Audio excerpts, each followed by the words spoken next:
찬송 388장 비바람이 칠 때와 함께 찬송하시겠습니다.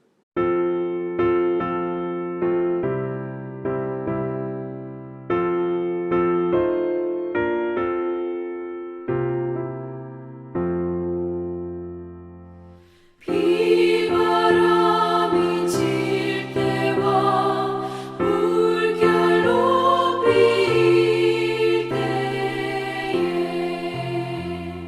사랑 많은 우리 주 나를 품어주소서. 풍파지 나가도록 나를 숨겨주시고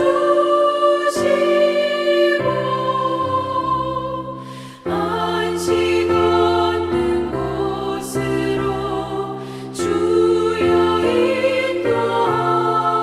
인도하소서. 나의 영혼 피할 때 예수밖에 없으니 혼자 있게 마시고 위로하여 주소서. 구주 의지하옵고 도와주신 비오니 알 수 없는 죄인을 주여 보호하소서.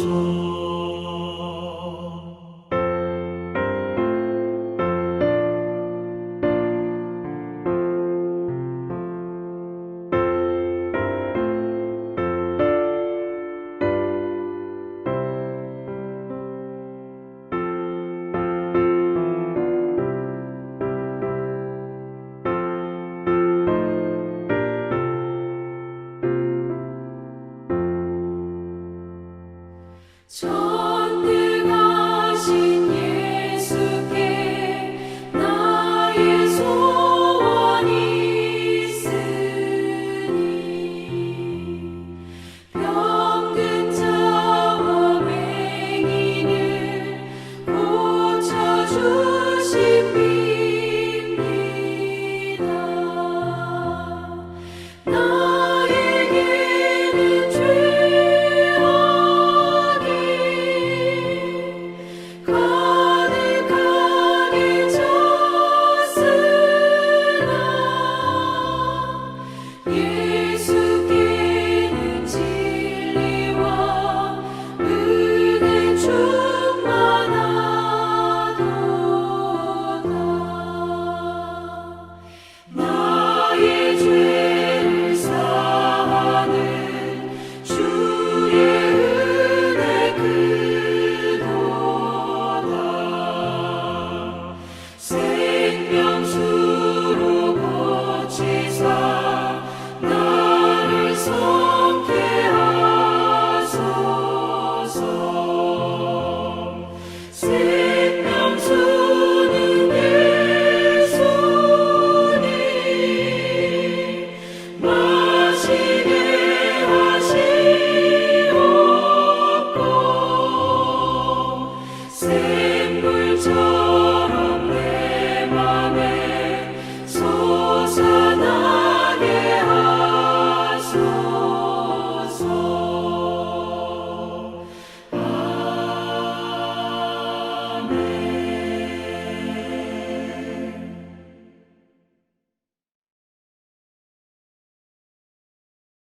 사도신경으로 신앙 고백드리겠습니다.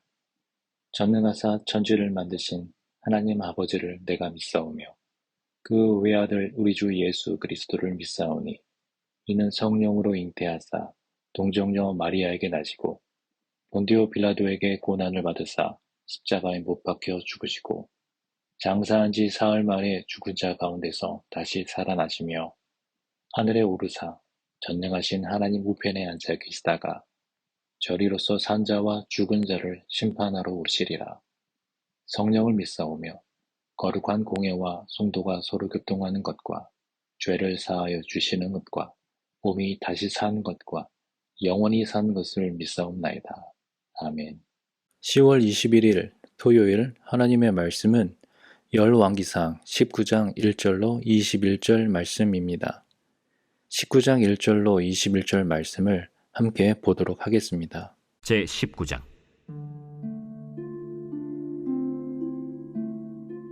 아합이 엘리야가 행한 모든 일과 그가 어떻게 모든 선지자를 칼로 죽였는지를 이세벨에게 말하니 이세벨이 사신을 엘리야에게 보내어 이르되 내가 내일 이맘때에는 반드시 내 생명을 저 사람들 중 한 사람의 생명과 같게 하리라.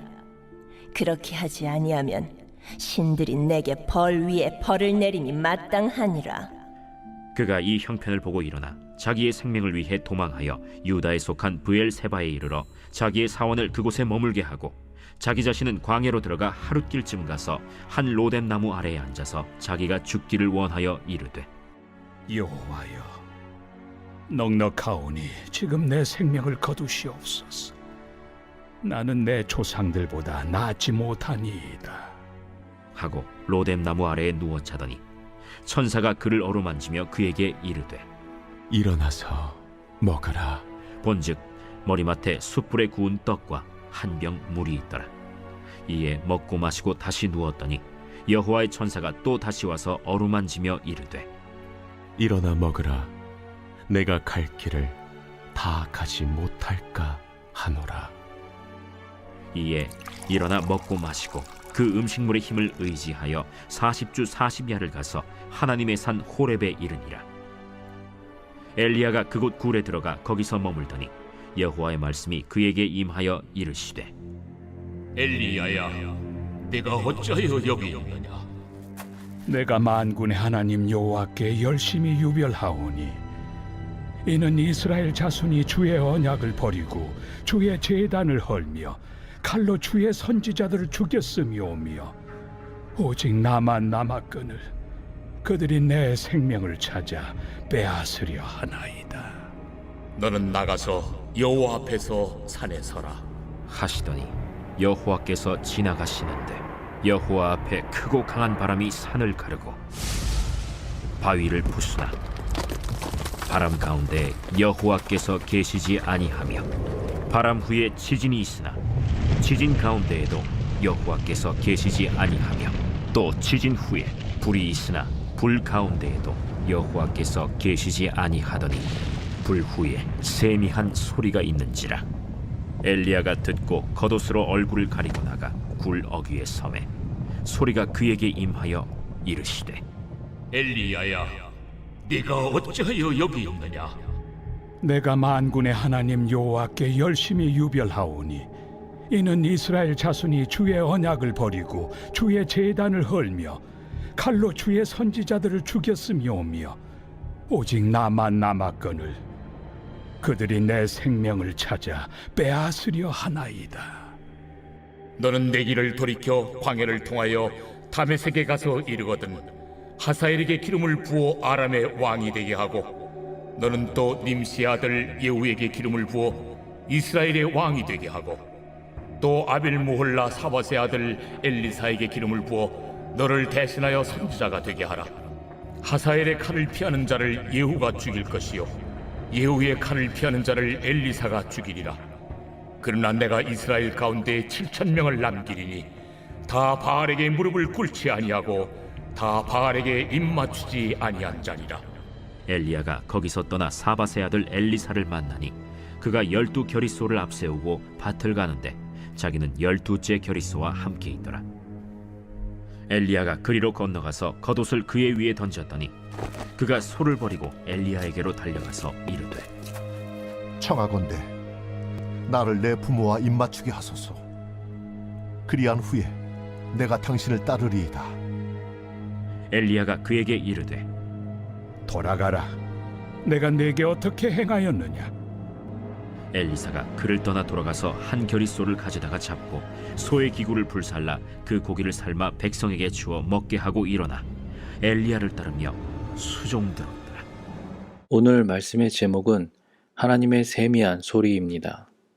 본문 내용의 전체 흐름을 말씀드리면 이세벨의 살해 위협을 받은 엘리야는 브엘세바로 도망칩니다. 하나님은 지친 엘리야를 보살피신 후 호렙산으로 인도하여 세미한 소리로 다시 사명을 주십니다. 이세벨은 아합을 통해서 갈멜산 대결의 전말을 듣게 됩니다.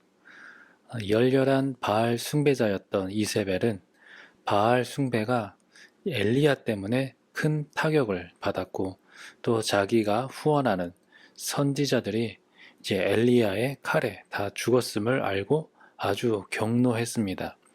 그래서 이세벨은 엘리야에게 경고장을 보내서 다음 날까지 그의 생명을 없애지 않으면 신들의 어떤 벌도 달게 받겠다고 아주 위협을 했습니다. 이세벨의 위협에 엘리야는 목숨을 건지기 위해서 이제 멀리 도망갑니다.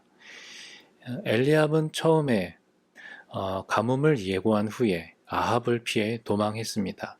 그때는 단지 목숨이나 두려움 때문이 아니라 하나님의 명령과 또 하나님께서 주신 사명을 위해서 그렇게 그리시네가 그쪽으로 가게 된 것이고 또 사르밧 땅으로 옮기게 된 것이죠.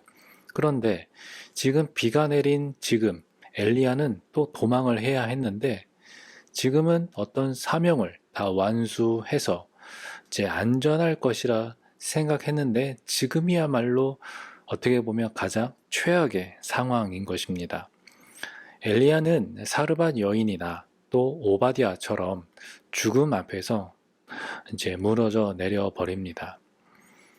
기세등등하고 살벌한 이세벨의 위협은 하나님의 임재와 또 하나님의 기적을 체험한 그 엘리야조차도 아주 공포에 빠뜨려 버리고 말았습니다. 이것은 야고보가 말한 것처럼 엘리야는 이제 우리와 성정이 같은 사람이었다라고 이야기한 것처럼 엘리야는 줄곧 하나님의 말씀이 임한 다음에 행동을 했는데 요번에는 오늘 3절의 말씀처럼 하나님의 말씀이 임하기도 전에 그냥 이 상황, 이 형편을 보고 일어나 도망하였습니다. 엘리야의 도망은 이처럼 스스로 문제를 해결해 보려는 그리고 어려움을 피해 보려는 그러한 자구책이기도 하고 또 회피한 모습이었습니다.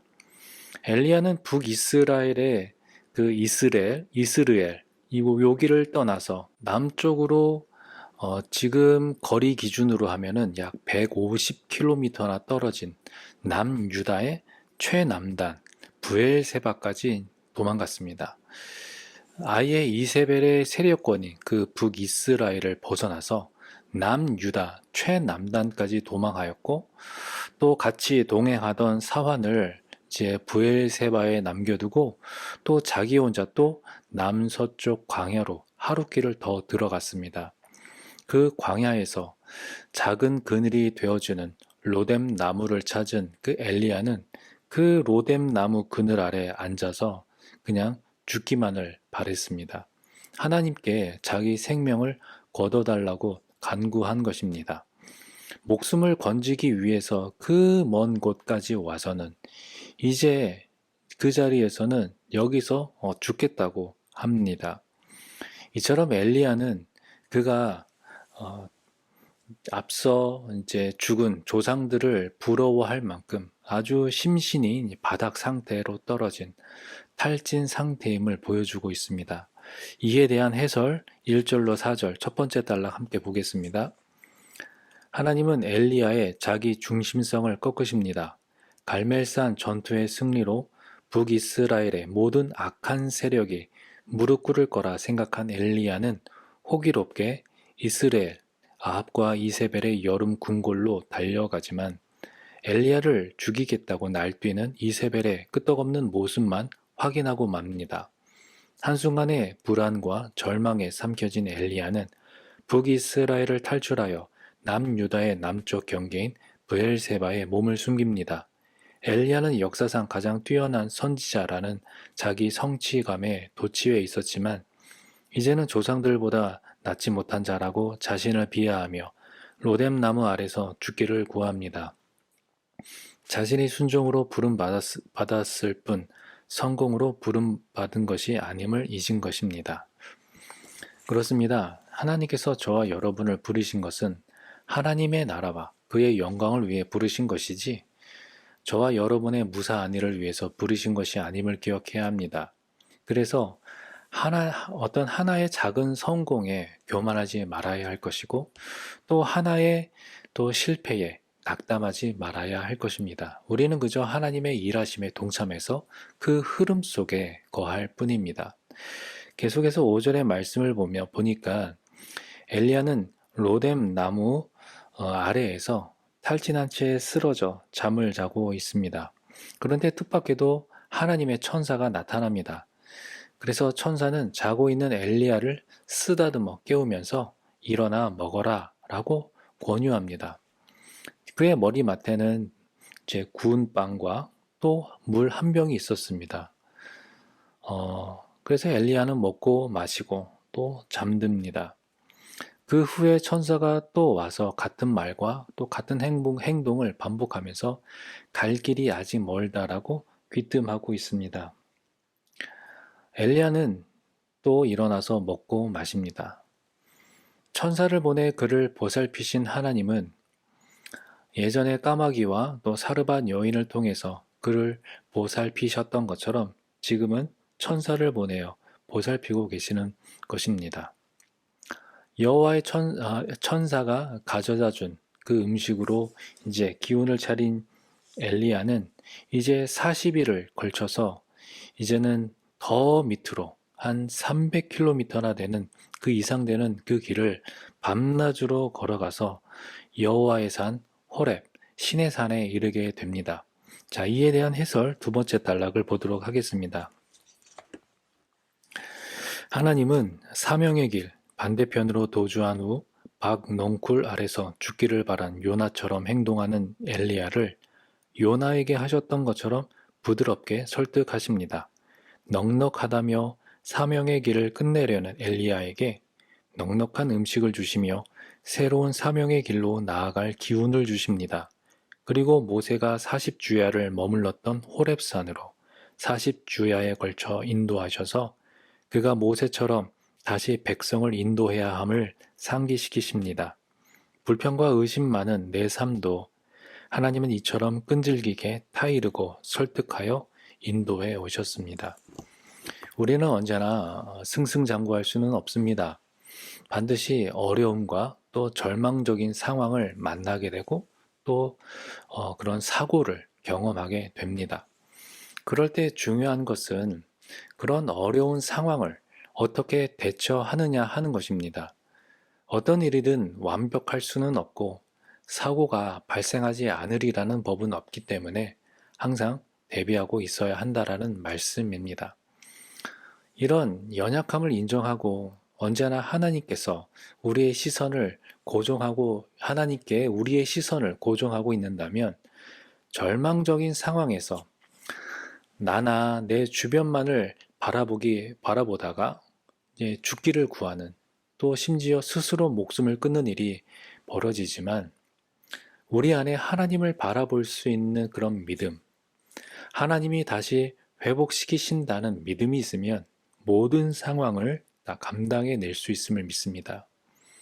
우리가 위기 가운데에서 하나님을 의지하느냐, 그렇지 않느냐, 그것은 전혀 다른 결과를 만들게 합니다. 그러므로 어떤 상황이든지 어떤 순간이든지 더욱 하나님을 바라보고 의지하는 저와 여러분이 되기를 소망합니다. 또 9절 말씀에서 보면 엘리야가 하나님의 산 호렙 근방에 있는 동굴에서 이제 거기서 지낼 때에 하나님의 음성이 임합니다. 침묵하셨던 하나님이 이제 엘리야야, 네가 어찌하여 여기 있느냐 라고 말을 건네십니다. 자, 이 하나님의 이러한 물음은 엘리야를 책망하는 말이 아니라 이제 너 자신을 돌아보고 다시 하나님께로 나에게로 돌아오라 라는 신호입니다.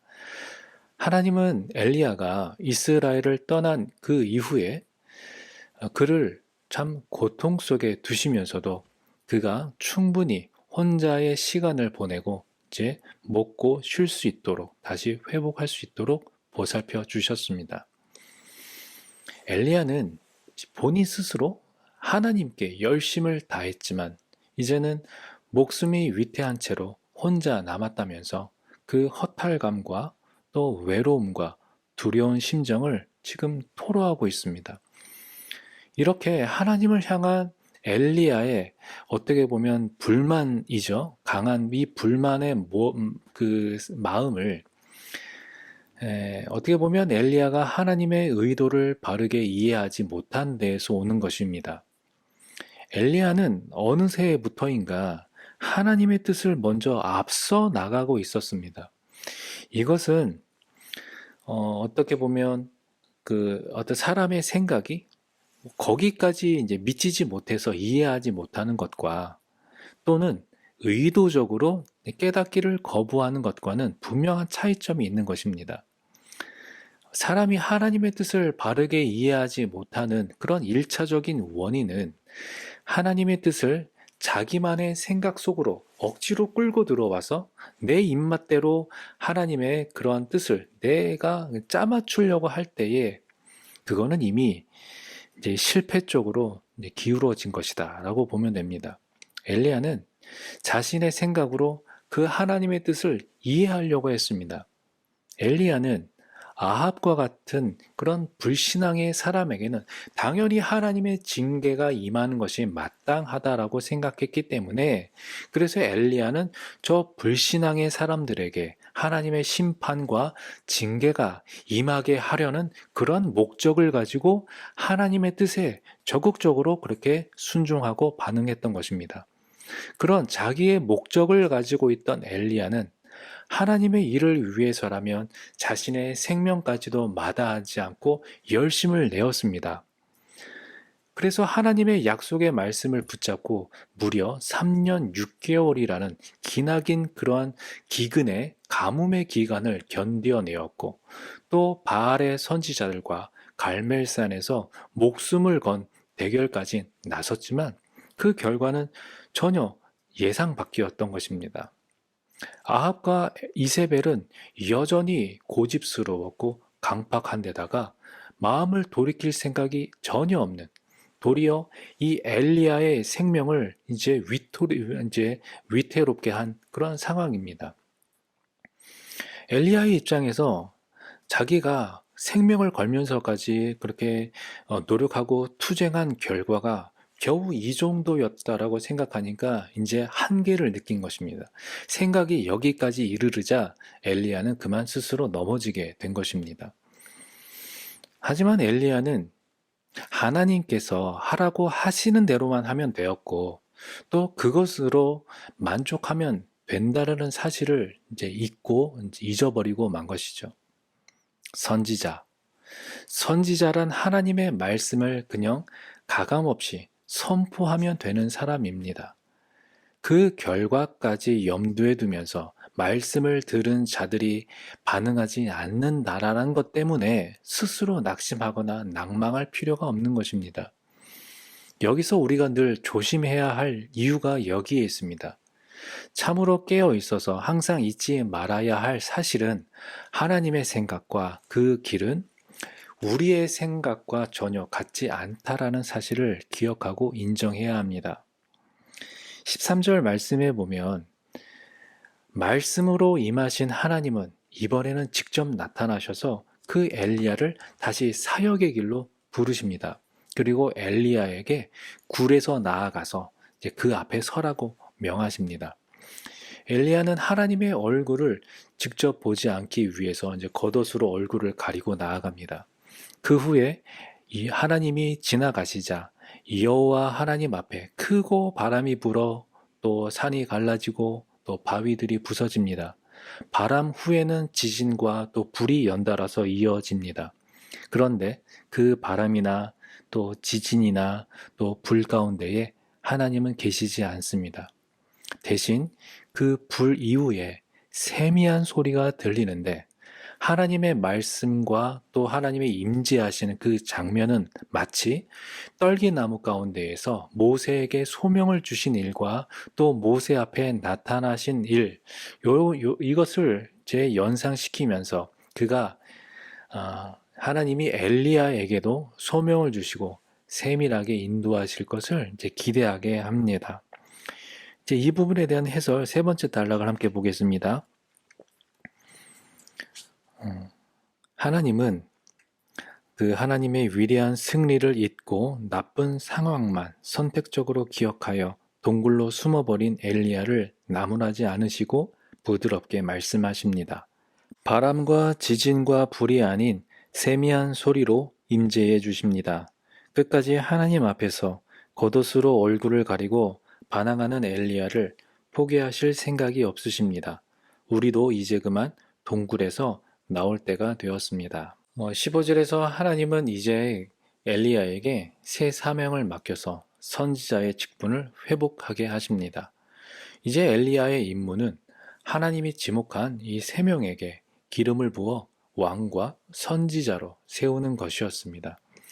하나님은 다메섹의 하사엘을 아람의 왕으로, 또 님시의 아들이라 하지만 손자이죠. 예후라는 사람에게 이스라엘의 왕으로 세우고, 또 사밧의 아들 엘리사를 선지자로 임명하셨습니다. 이들은 나라와 직분이 다 다르지만 하나님이 북이스라엘의 죄를 심판하는데 쓰임을 받을 자들입니다. 하사엘과 예후는 북이스라엘을 심판하는 칼이 될 것이고, 이들의 재난을 피하는 자들은 이제 엘리사에 의해서 심판을 받게 될 것입니다. 그런데 이런 진멸의 시대에도 하나님은 이스라엘 백성 중에 바알을 섬기지 않는 자 7,000명을 남기겠다고 약속하십니다. 여기에서 우리가 바라봐야 할 그 초점은 남겨진 숫자가 아니라 그들을 남기신 주체가 누구이냐, 그들을 남기신 주체는 바로 하나님이다라는 것을 우리는 기억해야 합니다. 여기서 7,000이라는 숫자는 그냥 상징적인 숫자로 남겨진 무리를 아주 총칭하는 것이죠. 그들은 바알에게 무릎을 꿇거나 입맞춤을 하지 않은 신실한 자들이다라고 이야기합니다. 큰 심판의 때에 신실한 자를 따로 남기신다는 그 하나님의 약속에는 크신 긍휼과 주권이 드러나고 있습니다. 앞서 갈멜산에서 백성들이 하나님께 고백한 그 신앙의 고백이 그들의 마음을 이미 돌이키신 그 하나님의 긍휼로 인해서 이루어진 것과 같은 그런 맥락, 그런 이치입니다. 하나님의 약속은 홀로 남겨진 것 같아서 외롭고 괴로워하는 그 엘리야를 향한 위로의 말씀이기도 합니다. 자, 이에 대한 해설 마지막 단락 함께 보겠습니다. 하나님은 열심히 유별한 자는 오직 나만 남았다라는 엘리야의 자기 중심적 오해를 바로 잡으십니다. 하나님의 일은 엘리야 혼자서 이루는 업적이 아닙니다. 하나님은 엘리야가 기름 붓는 하사엘과 예후를 통해 북이스라엘을 심판하실 것입니다. 또한 7,000명의 동역자와 후계자 엘리사가 엘리야와 함께 할 것입니다.